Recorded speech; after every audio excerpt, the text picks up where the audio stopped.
Good afternoon, everyone. I am Lizzie Yu from the School of Economics. Welcome to the 2024 Economics Thought Leadership webinar, taking the pulse of the economy for policymaking and business decisions. I'd like to start today by acknowledging the traditional owners and their custodianship of the lands of which we meet today. On behalf of the University of Queensland, I pay our respects to their ancestors and their descendants who continue cultural and spiritual connections to country. We recognize their valuable contributions to Australian and global society. You will notice we have closed captioning enabled to make this webinar more accessible to all viewers. If you would like to turn this on or off, you can do so by clicking the live transcripts button below and following the prompts. If you have any questions throughout today's webinar, please submit this to the Q&A, and this will be addressed during the Q&A part of today's webinar. I would now like to introduce today's panelists. We have Dr. Cahit Guven, who is the Global Econometrician for Small Business Insights at Xero, with a PhD in economics from the University of Houston. He employs advanced econometric methods to generate real-time metrics from firm-level accounting data to measure economic and labor market activity. His research in labor economics has appeared in leading academic journals, including the FT 50 Journal of Business Venturing, and has been featured in major media outlets such as the Financial Times and the Wall Street Journal. Dr. Guven's work plays a crucial role in enhancing the understanding of small businesses and the labor market dynamics. Dr. Matthew Olckers is an applied microeconomist specializing in social networks, development economics, and household finance. His research uses a broad range of methods, including field experiments, machine learning, mechanism design, and qualitative analysis. Before joining Macquarie University and the E61 Institute, Matthew held research fellowship at UNSW Sydney and Monash University. Matthew completed his PhD at the Paris School of Economics and his undergraduate studies at the University of Cape Town. Bjorn Jarvis is the head of the Labor Statistics Program at the Australian Bureau of Statistics. Over the past 2 decades, he has been a passionate advocate for the power of high-quality statistics in understanding the Australian economy and the society, and in informing important decisions by businesses, households, and the governments. In recent years, he has pursued and overseen the production of a range of new labor market statistics and insights, including jobs and wages measures from single-touch payroll data, the monthly reviews of longitudinal labor force data, the introduction of the labor account, statistics on a range of emerging arrangements, and insights into job attachment and job mobility in Australia.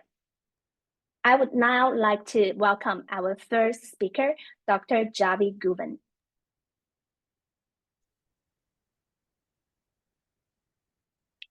Thank you, Lizzie, and thanks for this great invitation. Let me share my screen. And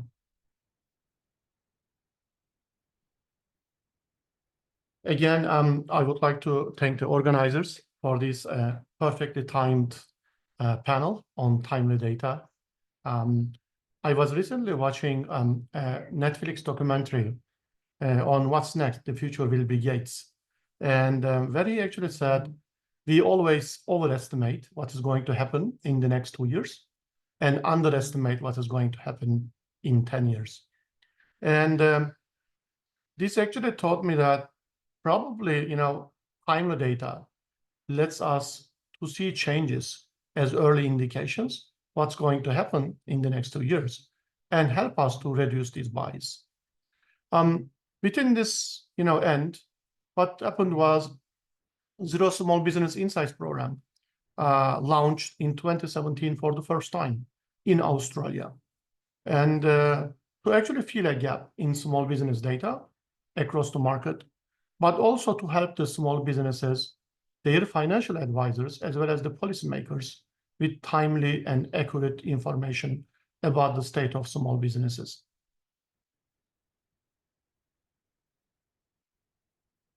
Despite the small business program, starting in 2017 for Australia.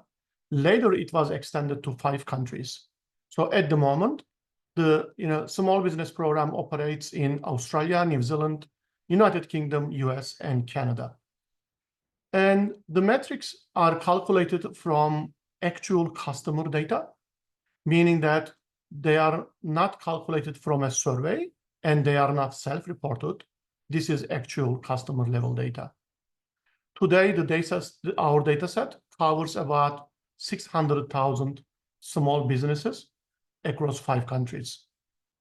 And to make sure that none of our customers can be identified, we anonymize and aggregate our data to a national, regional, and industry level information.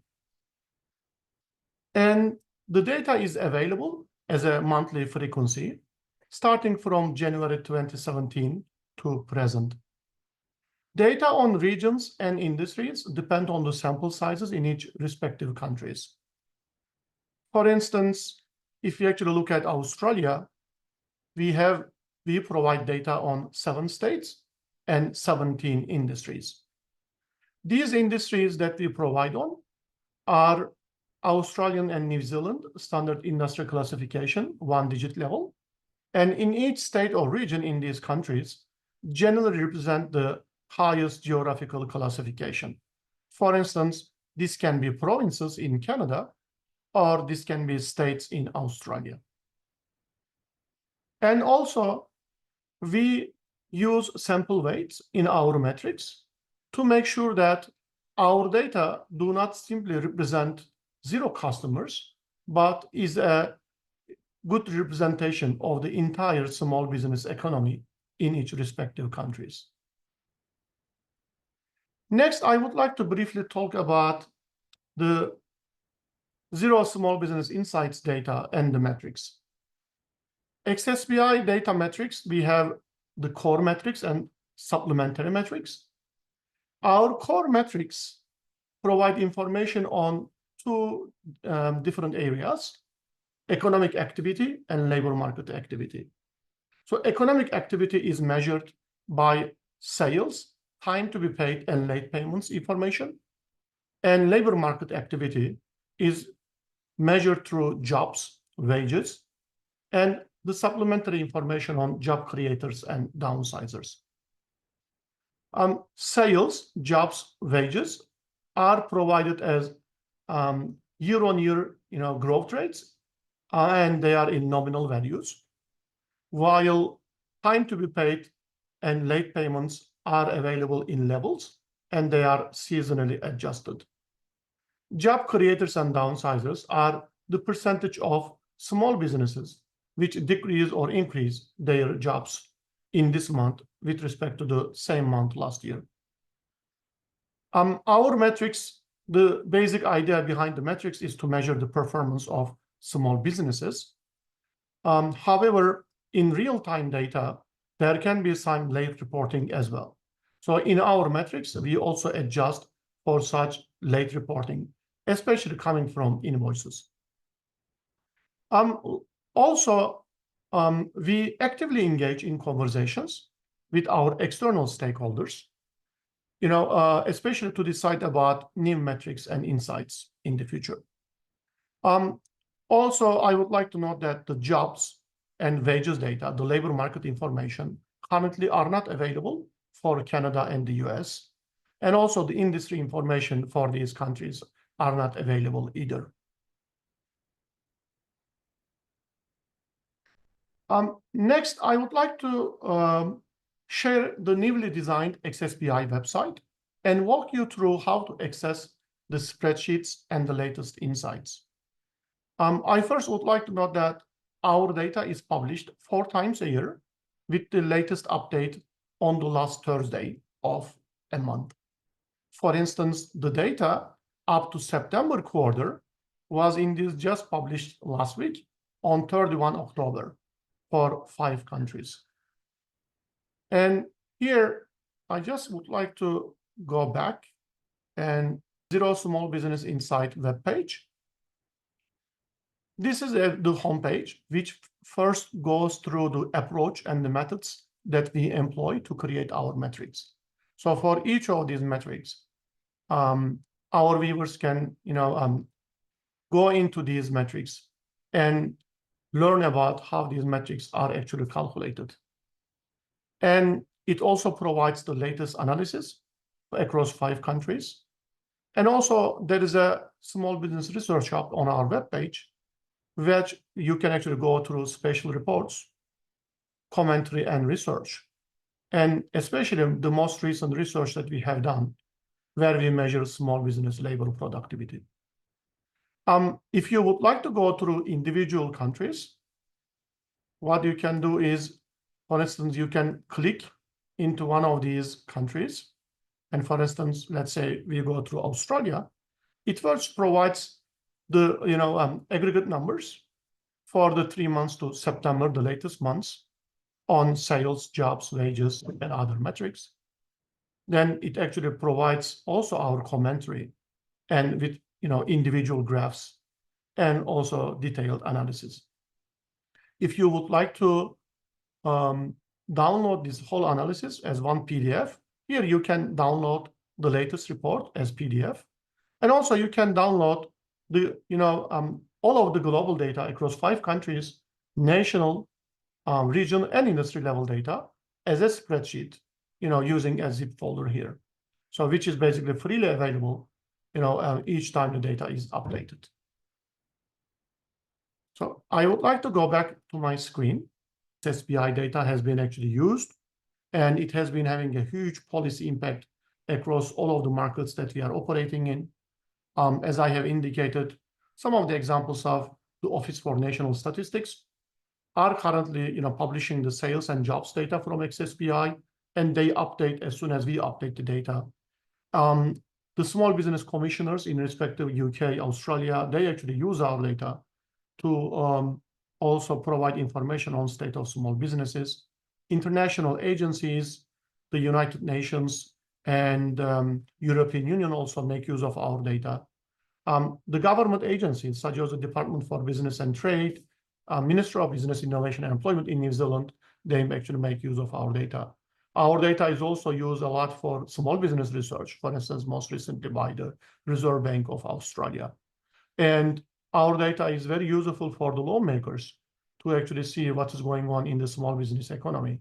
For instance, most recently, the UK Parliament, had a report on SME finance where they actually make use of the XSBI data. And also more recently, there are a lot of regulations about payment practices, which makes use of our payment times and late payments data in UK, Australia, and also New Zealand. And indeed, Xero has been championing about late payments to small businesses in several other countries as well. So overall, XSBI data is providing and being very useful for policymakers, small businesses, and also their financial advisors. Thanks, Liz. Thank you very much, Dr. Javed. This is super interesting. I guess researchers like me will be super interested in this data set because it is like to provide a snapshot of how small businesses are doing in these countries. So now let's move on to our second speaker, Dr. Matthew Olckers. Hi, thanks so much, Lizzie. Thanks, everyone. Thanks for inviting me here. And just a note that I'm not going to use any slides. I'm just going to make a few points and hopefully have some more time for questions at the end. I'm keen to learn from Cahit and Bjorn as well.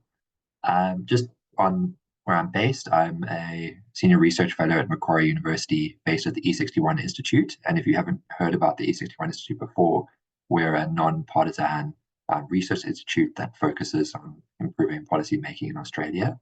And we have access to a few large data sets, including de-identified bank transactions data that I work with. And I want to make some general points about working with large data sets. So the first thing is they provide fantastic opportunities, and the availability of large data sets is increasing, as Giants as an example of one.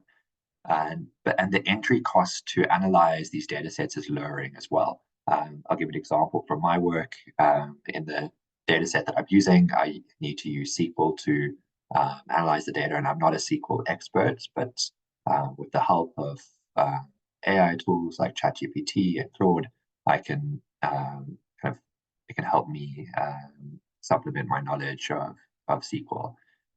But with this increasing availability and the ease of using, like, analyzing them or using code to analyze these data sets, it can be a curse. These data sets can get complex very, very quickly. And I often recall an interview with Raj Chetty, who's a researcher based at Harvard, who is famous for using very large data sets to answer important policy questions. And in that interview, he was saying how students, when kind of coming across large data sets, think that they just need to get a big enough data set and then they'll be sorted for their thesis. But there are a lot of complexities that come into it. And particularly because large data sets are not a carefully designed survey, they can be selected in very complex ways that might distort the analysis. Also, even though data sets are very large and can have kind of large amount of data points, they can get very small very quickly. And an example of that in some recent work I'm doing, I'm looking at transactions at stadiums, and even though there are billions of transactions and millions of individuals in the bank transactions data, the number of purchases that we can identify at stadiums is in the hundreds. So you start with a massive data set, but the research question that you can be interested can lead you to much smaller data. And that kind of ends my final point, is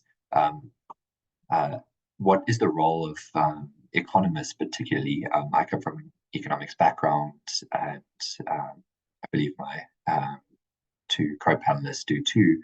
And what kind of value do economists bring over somebody who's trained maybe in computer science, data science, or machine learning? And I think that's is that we have training into thinking about the economic model that's behind the data that's generated, and that can often lead to avoiding some of the pitfalls of big data analysis. Also, and we have in developing economic theories and economic models that can help guide where to look, the right questions to answer on large data sets. It can help you extrapolate to new environments when you have that particular model in mind, and once you've kind of worked on your particular data set. And then also it helps you to think about the concept of general equilibrium. So often when we think of data, we're like, well, what if I change one thing and leave everything else constant? But often with big changes that you're interested in lots of changes happening at once. And often that can only happen, you can only do that analysis through models. So kind of end those points there, and maybe pass over to Bjorn next. And yeah, off to Lizzie. Thanks very much. Thank you very much, Matthew. Thanks for sharing this firsthand experience with us. Now let's move on to Bjorn, who has been handling the largest data set here. Bjorn, the floor is yours. That's great. Thank you very much. And a big thank you to you, Q, for the invitation this afternoon. And I think this presentation will build on quite nicely from some of Matthew's reflections there, and also some of the Xero experiences that we've been kind of talking through over the years. So for those of you that don't know me, I'm the head of labour statistics here at the ABS. So in addition to the range of things that the ABS does over the last 5 years, we've been making greater use of rapid, large-scale administrative data. So looking forward to being able to share some of those amazing insights from single-touch payroll data. So for today's panel, I thought it'd be useful to travel back in time to the first 18 months of the pandemic, and hopefully that doesn't trigger any PTSD for people tuning in. But that was a time when we really needed new data that could provide particularly rapid insights and on a very frequent basis, and with lots of rich information needed around industries and communities that were impacted, and how recovery from lockdowns played out. So the pandemic in that respect was the ultimate test for real-time data and methods to support rapid analysis, policy formulation and delivery, and also evaluation. Next slide, please. So as everyone on the call will be aware of, monitoring and understanding the labour market is critical, both for understanding what's happening across the economy, but also society and how they're changing over time. We're very fortunate as a country to have lots of labour market information. We've got lots of long-standing labour market information, lots of new labour market information, lots of emerging labour market information. Good example would be over the next 3 days, there'll be no fewer than 5 labour statistics-related releases coming out on the ABS website. However, given how much people want to know about the labour market and that demand for information has increased over time, people always want a bigger and richer jigsaw puzzle than we've traditionally had. So single touch payroll, where payroll information flows directly to the Australian Taxation Office from employer payrolls when they're running their payroll processes, has added a very large number of extra pieces to this jigsaw puzzle and will be hugely important to the future of labour market information going forward. So having information for most employers and most employee jobs across the labour market available from every pay cycle is a real game changer. And will certainly transform the way that we do labour statistics. But building on from Matthew's observations, that's not without some considerable challenges that we've kind of worked through, and happy to share some reflections on that. So if we can move on to the next slide, please. Now, in terms of administrative data, this is particularly big data. So we often talk about administrative data being these kind of transactional data sets, often quite large data sets, big data being this large volume of raw information that's flowing through.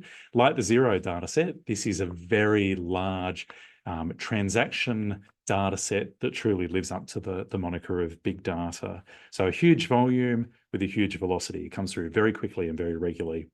Single touch payroll progressively implemented in 2019-20. The coverage, so which employers were reporting through that, evolved over time and increased rapidly as JobKeeper was delivered through a reverse flow of income and payments through single touch payroll.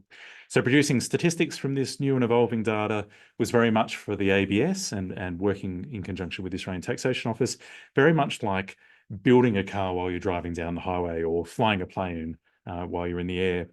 So the statistics that we needed to produce very quickly needed to provide reasonably definitive insights of how the labour market was changing over time, not providing insights on the size and the composition of the STP data set and how that was changing over time. So this meant that methods had to be adaptive and they had to evolve really quickly. And so a really useful technique that we used was to start with indexes, which enabled us to manage increasing coverage and also the fact that we were rapidly maturing our methods that were underlying the data and the statistics that we're producing from this data. Moving on to the next slide, please.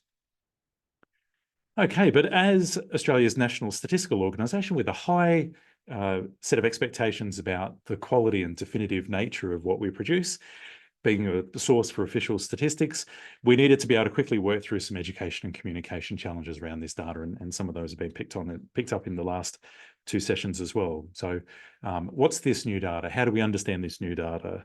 How do we share learnings about this data in real time? So at the same time that we're learning about strengths and weaknesses of the data and adapting methods to it, how do we share those in a really useful and transparent way? How do we manage revisions? So obviously people running their payrolls, every now and again things go wrong in payroll processes and employers will need to rerun and update, and particularly at the end of the financial year when employees are doing end of financial year reconciliations, the data is much more regularly revised than a lot of other data. How do we manage data and methods that enable us to proactively manage those revisions in the data as much as possible in order for the insights to be as useful and as definitive as they can be at the most recent point? How does it fit with all this other labour market information? It's one thing to talk about this new information if you've already got a reasonably large jigsaw puzzle, recognising that people need to be able to make sense of this new information within a suite of information. No government, no industry representative, no community level group is making major significant decisions based on one piece of information. They're making decisions based on a range of information, and this new data, while it provided unique insights, it was unique insights being added into a mix of existing insights. And then lastly, how do you interpret the economic signal and being able to differentiate that from regular reporting features or seasonal things that we can see in the labour market and see in this data. Moving on to the next slide, thanks. So we needed to work through a few things quite quickly, so working at pace, and a range of things that are worth keeping in mind if you're using new data or looking to work with data that is a source of new statistics that someone is producing information from. So particularly when you've got amazing new data that you're trying to produce information to monitor and try and understand changes in the economy, and something as complex as the economy, something as complex as the labour market, and something as complex as the society that wraps around this. So we needed to understand adapt methods to manage the fact that you would get week-on-week revisions in weekly data. So we're talking about high-frequency data. We're not talking about quarterly data. We're not talking about monthly data. We're talking about weekly data. And that weekly data based on some people who are paid on a weekly basis, some people are paid on a fortnightly basis, some people are paid less frequently. The fact that there's reporting variability. So some employers would report in a really consistent way. Others, particularly small businesses that were under pressure through the pandemic, some of that reporting behaviour was a little bit lagged, a little bit more erratic, and a little bit more prone to revisions. How do you incorporate new information in, whether it's information about employers or information about employees? So single touch payroll data is incredibly rich and included a lot of information, but payroll data doesn't actually have every piece of information about employees or about employers. So the ABS needed to be able to incorporate other tax data and other business information, and also bringing in some information about the individuals that work in these jobs from personal income tax returns and other tax data. How do we account for seasonality? Because the labour market, as everyone knows in Australia, there's a large seasonal peak leading into Christmas and the end of the year, a drop-off around Christmas and the new year, things start to pick up. There's seasonality around school holidays, seasonality around public holidays, major end of quarter peaks that you see in various industries. So how do we account for that when this data is new and we don't have decades of understanding of the seasonality in this data? Looking at the various components of the data, looking at insights that we had to the type of payments that people were receiving and how that was kind of reflected in the data. And once again, differences with other data. And all of this was ultimately to help us to understand the characteristics of this new data, the experimental labour market measures that we were producing from it, in order, as Matthew was saying, to go from beyond just producing data and producing insights. So how do we draw out signal to actually understand what this tells us about the economy, whether it's the national economy, particular industries within the economy, particular parts of the country, in order to inform really significant decisions that policymakers are looking to make. Okay, so that's the initial kind of reflections and a bit on the journey. We're half a dozen slides into a presentation from someone from the Australian Bureau of Statistics. I haven't shown any graphs, so I'll make up for that by the back end of these graphs. The back end of these slides being kind of all graphs. So moving on to the next slide, thanks. Fantastic. So this one just gives you a bit of a sense of looking at the total number of employee jobs that were paid through payrolls as a single coherent index, indexed to the middle of March, so just before the pandemic was declared.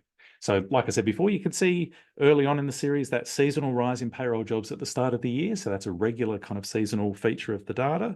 And then you can also see people either starting paid work or returning to paid work across January and February, and it kind of reaching its kind of early peak in the year around March. And then you can see what happened when the pandemic was declared and we had those initial lockdowns. Moving on to the next slide, thanks. And on the next slide, this gives you a bit of a sense of some of those annotations showing the national picture, how this data provides a really useful set of robust, granular weekly insights into the different experiences, but in particular gives us a really powerful week-by-week narrative. So you can see the start of the pandemic, those wave one impacts, very large, pronounced, impact, so more than 8% of jobs for which people weren't being paid at that particular point in time. The recovery slowing as Victoria went into wave 2 impacts. The first time that we saw another lot of Christmas, New Year kind of seasonal low, things starting to kind of stabilize, and then kind of at the end of those first 18 months as we started to go into the Delta impacts and then the Omicron impacts after that. Moving on to the next slide, thanks. So looking beyond the national picture, having weekly insights that we're able to look at across the states and territories, you can see how useful this is. And in particular, there's going to be a few of these graphs, which I think you probably describe as kind of spaghetti charts, given the amount of lines on it. So if you're looking at the bottom red piece of spaghetti there, that's Victoria. So that red line for Victoria, where you can see the second wave impacts across the third quarter of 2020. And then you can see when you get to the end of this, the large drop as New South Wales, and in particular Sydney, went into lockdowns, and then the ACT following Sydney, and then Melbourne once again going into a lockdown. Moving on to the next slide, thanks. So the regular industry information from this data was a real game changer. So while state and territory data is available from a range of different data sources, particularly Labour Force Survey, on a monthly basis, and it was great to have weekly insights to go more frequent and more granular. When it comes to industry information, that's generally information that's only available across all industries and all types of employers on a quarterly basis. So this was going from quarterly to weekly at a time when we knew that the pandemic was going to hit different industries in different ways. So this looks at the 19 industry divisions. We also produced information across the 85 odd industry subdivisions. So the next layer of detail below the 19 industry divisions. And once again, if you're looking at these kind of spaghetti lines, your eyes will immediately leap to those two that you can see down the bottom there. So the maroon line, which is accommodation and food services, and the orange line, that's arts and recreation services. So these were two very exposed industries that have a very strong customer-facing element, a very kind of in-person element, casual workforces, or a high proportion of their workforces that work on a casual basis, and very much kind of impacted by lockdown restrictions. So you can see while there were large impacts across the economy, very pronounced in some industries, while some other industries were much more resilient and able to adapt and quickly pivot to operating through the lockdown, and in some cases even increasing their headcount in response to the lockdown. Moving on to the next slide, thanks. So zooming in on those particularly impacted industries, you can see just how pronounced those lockdown impacts, but also the recovery coming out of these lockdowns. So you can see periods of time where that was very sharp declines, things picking up quite sharply, slow increases. Once again, you can see some of these kind of seasonal changes that you see in some of these industries around the Christmas, New Year period, around school holidays, but in particular, helping us to understand exactly the extent of impacts around those lockdowns. Moving on to the next slide, thanks. Okay, just focusing in on the most impacted industries, so accommodation, food services. We could obviously look at the combination of industry information together with state and territory information, together with a whole range of information. So the rich, comprehensive picture meant that you could get much more granular than you'd ever be able to get from other data, particularly from survey data. So while you could see these impacts across all the jurisdictions, this was useful in being able to see the most impacted industry in the most impacted jurisdictions and how those changed over time. Thanks. Move on to the next slide. And that was looking at Victoria, just kind of bringing Victoria into focus. So seeing the extent of impact, what was relatively modest recovery coming out of the first lockdown straight into the wave 2 impacts, but also those short, sharp lockdowns and restrictions that you were seeing kind of later on in time before the Delta lockdowns really kicked in. Moving on to the next slide, thanks. This also shows that the impacts varied by region. So you can see here the capital cities versus rest of state regions. So particularly greater in the capital cities. You can see, for instance, in 2020, that light green line, which is Melbourne, the line above it, which is the rest of Victoria.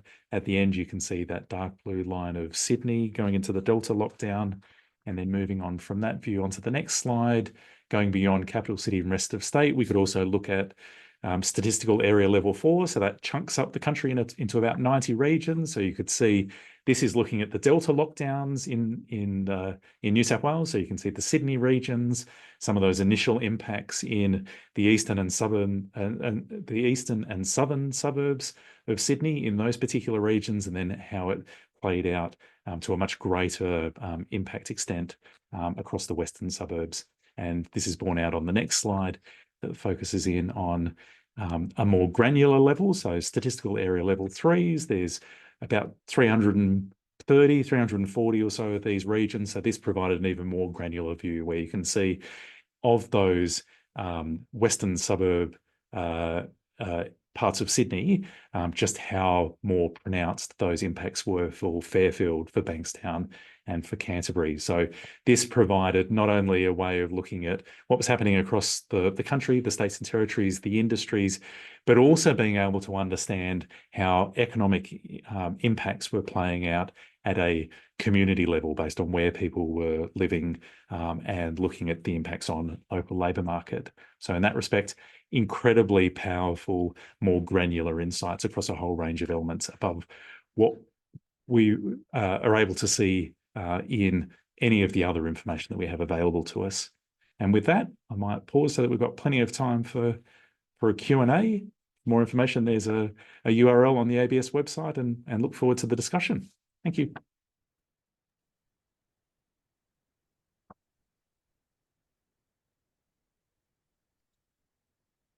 Thank you very much, Bjorn. As an empirical economist, I always got a feeling that data is so important. We're just like cooking a dish with high quality data, even with very minimal efforts, then we can produce something that is interesting and insightful.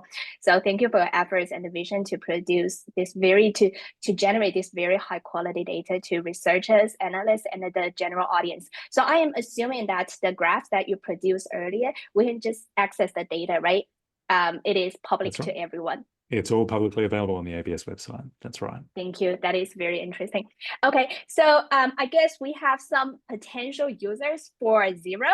So I have two questions here, and I'm going to combine them and address them to Jarvis. So the first question is, what geography does the Xero Small Business Insights go down to? And the second question is there any plan for Xero to publish the SBI at a higher frequency level, like monthly level? First of all, our XSBI data is already published at the monthly level. Maybe the question was even maybe more frequently, like weekly. To tell the truth, at this moment, it's actually hard to imagine because as also Bjorn mentioned, the data is revised so quickly that it might not be actually very easy, because what we actually do is when the data comes up, we actually just get a one point in time and we get the data. And within a week after that, it actually changes very quickly. And especially for invoices that we actually see, there is basically a lot of, late reporting going on. And at the monthly level, we can actually account for it. But currently, we are not really sure about the weekly, but also the amount of data that we need to harness at a weekly level will be, very big. So in that case, so currently, I guess, in the future, I'm not saying it's entirely impossible. It could be, but there is no, I guess, a plan, in the near future to do that. And secondly, for the geographical regions, currently in Australia, we have 7 states and 17 industries. And also for UK, we have regions. In New Zealand, again, we have regions. In Canada, we have provinces, which is close to a state in Australia. And in the US, we have major regions. And the thing is, this actually really depends on the sample sizes in respective countries. And as I have indicated, we actually need to be very careful about data regulations that none of our customers can be identified from actually ourselves. So if we actually have a certain threshold, in each data cell, in each region and industry, and if it is actually below that data threshold, we do not, publish that data. So currently we have, these regions and states, but as I indicated, in the future we hope to basically do that at a much more disaggregate level. But at the moment, this is the best we can get. Thank you. Thank you, Javi. I guess we have some loyal subscribers that are very interested in the data to be more high frequency. And the second question goes to Bjorn. So thank you for the information. So do you have a sense that single touch payrolls coverage of labor earnings in Australia? Also, can we directly measure job separations from the single touch payroll data? Yeah, that's a great question. Before I answer that question, I might even tack a couple of thoughts on the back of Cahit's reflections there. When we're talking about high volume, very large data, you do want to have time to be able to work with the data and draw economic signal. But it's also important to have an eye for how frequently do you want to be producing statistics or producing data, producing insights. And that should really be guided by how frequently are you looking to be monitoring and making decisions. So a good example will be when you're in a pandemic, you want to be making decisions in as close to real time as possible, and every week matters. That's a pace that you wouldn't want to be operating outside of a pandemic. And it's a bit like if you're trying to lose weight. I've tried my best to lose weight over recent years. I was someone who actually managed to lose weight during the pandemic rather than putting weight on. But there's a really good analogy there about how often do you weigh yourself. So how often do you stand on the scales and make decisions around your diet and exercise? It's probably not something that you want to do every day. You don't want to be weighing yourself and then panicking if you've gone up or down by a small amount, but it might be something that you do weekly. It might be something that you do fortnightly. And so with a lot of this, the challenge is often trying to work out what's the optimal trade-off between having data that is mature enough that you can get a definitive or a sufficiently definitive kind of signal from it, that's also going to be frequent and timely, and that's definitely something that was kind of common across all of our reflections. Looking ahead to single touch payroll data, the ABS up to this point, we've made use of the first phase of single touch payroll data. Single touch payroll is now in its second phase, so there's additional variables that are available and that we'll be looking to use to produce insights for. So things like separations are definitely captured within single touch payroll data. So there's the potential to be able to do longitudinal analysis and use that as a way of understanding churn within the labour market, churn within particular industries, looking at movement between jobs. So there's a lot of really exciting things that single touch payroll data will be able to do in the future. And really, we've only kind of started to scratch the surface, and the ABS in producing statistics from it, researchers digging in and using single touch payroll data within Plyder and Blade have only really started to scratch the surface of the very rich kind of potential of this data.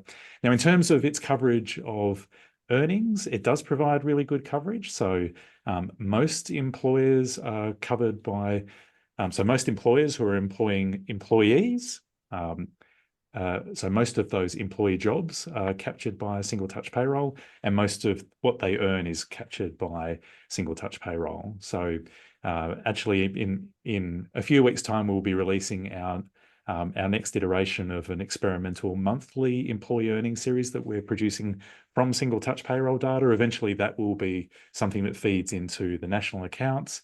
It'll provide new ways of being able to look at compensation of employees and a range of other economic measures. So it's very comprehensive, very rich, and very useful. Thank you. Thank you for moving to the high frequency part, because you have been today talking about how this is high frequency, high granularity data. And I have also been wondering, like, what's the value there? So we have another follow-up question. So would the optimal frequency depend on the end user? For example, for well-trained RBA economists, they might be well aware of the pitfall. Are there special agreements that ABS have with other policymakers for high frequency data? Yeah, definitely. So in the same way that we're producing high frequency statistics, we make, I'll express it in a different way. It's not we make, we enable and facilitate researchers to be able to actually get at the rich underlying data. So Matthew mentioned before the amount of really interesting, exciting work that E61 does. E61 makes very extensive use of a range of raw underlying microdata, kind of rich data sets, including the entirety of single touch payroll data, which is available on a de-identified basis to researchers. through the ABS Data Lab. And that's certainly something that researchers at UQ and across academia are able to take advantage of. Thank you, Bjorn. And also borrowing your earlier insight, it is not easy to handle large data sets. So my question will then go to Matthew. So I did some quick Googling, and then I found that we have economists working at large tech companies. For example, Hal Varian at Google, Guido Embens at Amazon, Susan Ethy at Microsoft, John List at Lyft. So I guess my question here is, what do you think will be the benefits for us as economists to bring to firms? Sure. Yeah, I think I guess what I was focusing on in the talk is it's that particular understanding of incentives and opportunity costs and thinking about through economic models. Because I think when as a training maybe as a data scientist, machine learning, it's you have a very different goals in mind on, for example, predictive accuracy rather than like understanding what the causal mechanisms are or the particular model. So I think in those cases where, particularly I think that's been pioneered by Susan Ethy, Hal Varian, about getting involved at tech companies, and there are very large data sets there, and I think they are asking questions, causal questions often, that are not necessarily predictive, that usual machine learning tools are trained with. So yeah, I hope that answers your question, Lizzie. Yeah, thank you. I guess one key advantage that we have is to infer causality there, and also we can build up economic model and then to better understand the mechanism. For example, for when Uber is trying to do the search pricing, then they definitely need economists to do that. So I guess my question will also go to Cahit and Bjorn. So say that if you are going to work with economists, what do you want from economists rather than from like other data analysts? Bjorn, you want to go first? Let me go first. I think what I actually have seen so far since joining Xero, is that what you are describing, Lizzie, is actually becoming more and more common, especially if you look at the most recent job advertisements or hirings in Amazon and Netflix, Facebook, all of these companies, sort of Meta, even some of the other accounting companies and so on, they hire a lot of econometricians and economists. And one of the reasons is that, of course, as Matthew mentioned about this predictive analysis, but also a lot of this causal analysis they would like to look at, right? I think it actually comes to like a couple of things. Number one is, I guess there needs to be a greater understanding of what's going on in the market. So for instance, for a company, what I actually see is a person with a PhD, especially, it will have a greater understanding of most of the methods. So not a very specific method. It's number one. And number two is, I guess there is a greater understanding of most up-to-date methods. So so any new method in econometrics or any new method in modeling, so these people can easily learn it and apply to this data. I guess that's actually key. And also some of the stuff that we actually see, like for instance, the real-time data econometrics, this is actually quite new. I mean, there are lots of interesting issues that Bjorn mentioned and Matthew, they are actually working. You actually need to handle by yourself. So I guess this actually comes in the fact that you cannot actually find an external reference to deal with that issue. You actually need to come up with your own way and own methods. And I guess especially with real-time data, this is actually becoming more and more important, that new issues are arising. So you actually need to be able to, find new solutions to these issues.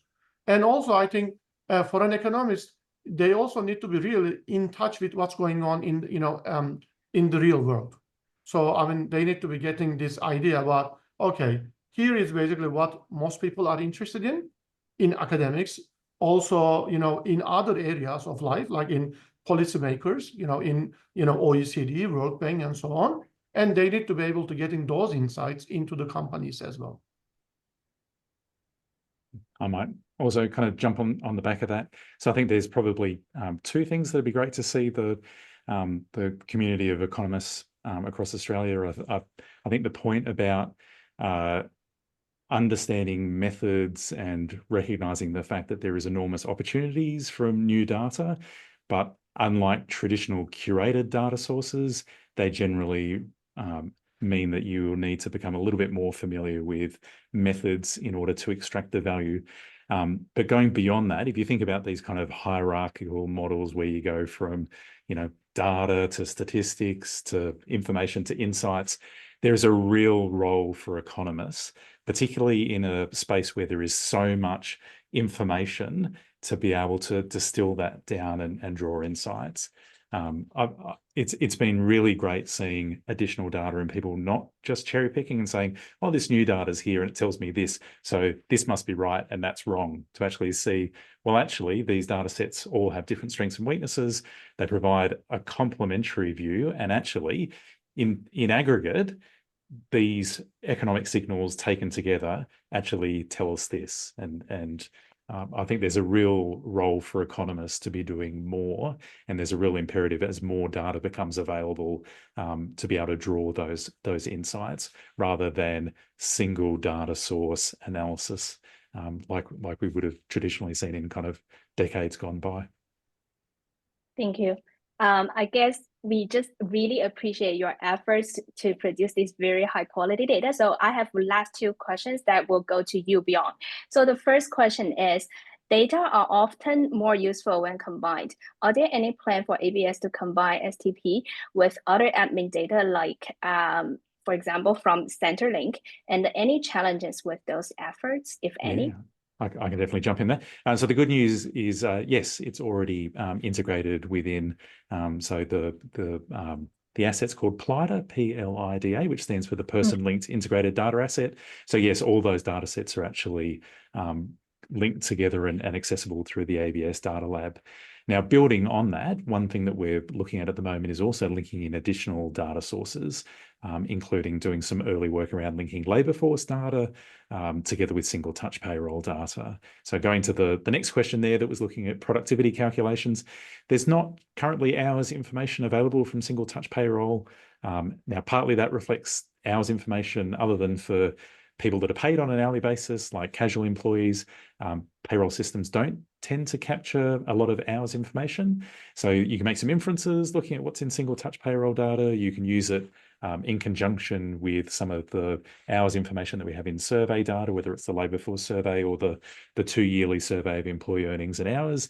But our goal is over time to be able to integrate some of this data together so that you can more directly look at relationships between the hours that people work, the industries that those are being done in, and how that relates to a lot of this administrative data that doesn't have hours information. So I think the earlier point about the value of integrated data, this would be a good way of bringing hours information into that analysis, and there may be opportunities down the track to collect things like contractual hours or some hours proxy within some of these administrative data sets. Thank you very much. Lizzie, let me actually add that, Lizzie, I have indicated that recently we have started, a recent work on labor productivity of small businesses. And we actually hope to provide, detailed data at the regional and industry level across, 3 countries on that one as well. And one of the powers is that at Xero, our data set is similar to linked employer-employee data. So the payroll data comes from actual working hours. So we actually are going to use that data, and together with the, sales data from the invoices. So we hope to, provide some detailed information on sales per hour. Hopefully it will be in the coming months. Which will be amazing. Yeah, thank you. Thank you everyone. So this is a very great panel. Thank you very much to our panelists, Jarvis, Matthew, and Bjorn, for your insightful contributions, and to our audience for the engaging question and the participation. Thank you very much, and I hope everyone have a good night. Thank you. Bye-bye. Thank you. Bye-bye.